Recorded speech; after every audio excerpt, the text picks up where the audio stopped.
ত্রয়োদশ জাতীয় সংসদ নির্বাচনের ভোট গ্রহণ শেষ। এরই মধ্যে জাতীয় সংসদ নির্বাচনের 296টি আসনের ফল ঘোষণার পর স্পষ্ট হয়েছে এবারের নির্বাচনে শুধু বিজয়ের গল্পই নয়, আছে একাধিক হেভিওয়েট প্রার্থীর পরাজয়ের কাহিনীও।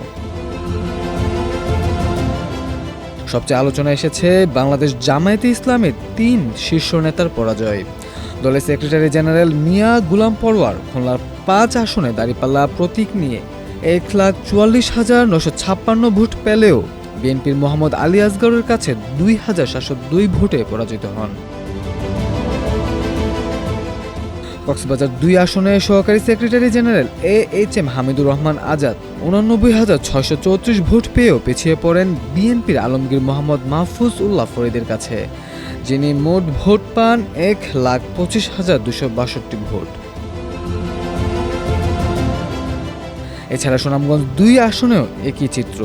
সেখানে বিএনপির মোহাম্মদ নাসির চৌধুরী পান 97,790 ভোট। তার নিকটতম প্রতিদ্বন্দ্বী ছিলেন জামায়াতের আলোচিত আইনজীবী শিশির মনির। প্রত্যাশা থাকলেও শেষ পর্যন্ত জয় আসেনি শিশির মনিরের। অন্যদিকে জাতীয় পার্টি এবারে নির্বাচনে 196টি আসনের প্রার্থী দিলেও কোনো আসনে জয়ের দেখা পায়নি। রংপুর 3, যা দলটির ঘাঁটি হিসেবে পরিচিত, সেখানেও জাপা চেয়ারম্যান GM কাদের তৃতীয় হন।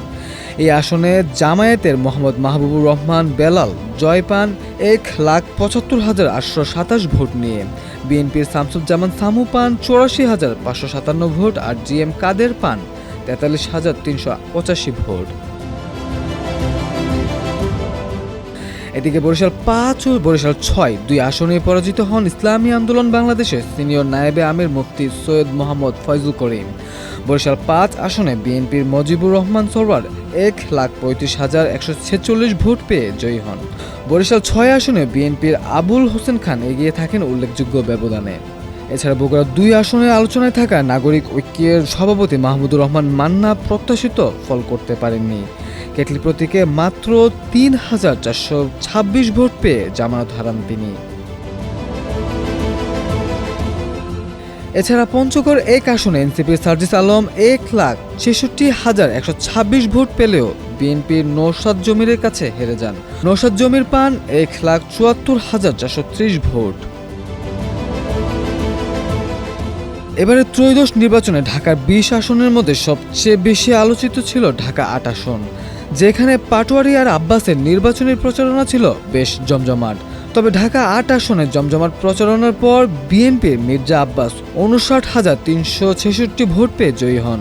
তার নিকটতম প্রতিদ্বন্দ্বী এনসিপির নাসিরউদ্দিন পাটোয়ারি পান 54,127 ভোট। ঢাকা 9 আসনে বিএনপির হাবিবুর রশিদ জয় পান 1,11,212 ভোট নিয়ে। এছাড়া ঢাকা 13 আসনে বিএনপির ববি হাজ্জাজ 86,694 ভোট পেয়ে খেলাফত মজলিসের মামুনুল হককে পরাজিত করেন। ঝিনাইদহ 4 আসনে বিএনপি মনোনীত রাশেদ খান তৃতীয় হন। সেখানে জামায়াতের আবু তালিব 1,04,031 ভোট পেয়ে জয়ী হন। অন্যদিকে ঢাকা 16 আসনে ধানের শীষ প্রতীকের আমিনুল হককে হারিয়ে জয় পান জামায়াতের আব্দুল বাতেন। ঢাকা 12 আসনে দাঁড়িপাল্লা প্রতীকে সাইফুল আলম 53,773 ভোট পেয়ে বিজয়ী হন। এছাড়া চাঁপাই নবাবগঞ্জ 3 আসনে জামায়াতের নুরুল ইসলাম বুলবুল বিএনপির হারুনুর রশিদ হারুনকে পরাজিত করেন। আর নরসিংদী 2 আসনে বিএনপির আব্দুল মঈন খান জয় পান 92,352 ভোট নিয়ে। সব মিলে এবারের নির্বাচন শুধু ক্ষমতার পালাবদল নয়, বরং অনেক পরিচিত মুখের অপ্রত্যাশিত পরাজয়ের গল্প হয়ে থাকলো। রাজনীতির মাঠে যে কোনো হিসাব শেষ মুহূর্তে বদলে যেতে পারে। ত্রয়োদশ জাতীয় সংসদ নির্বাচন তারই নতুন উদাহরণ হয়ে রইল। মামুন খান, আমার দেশ।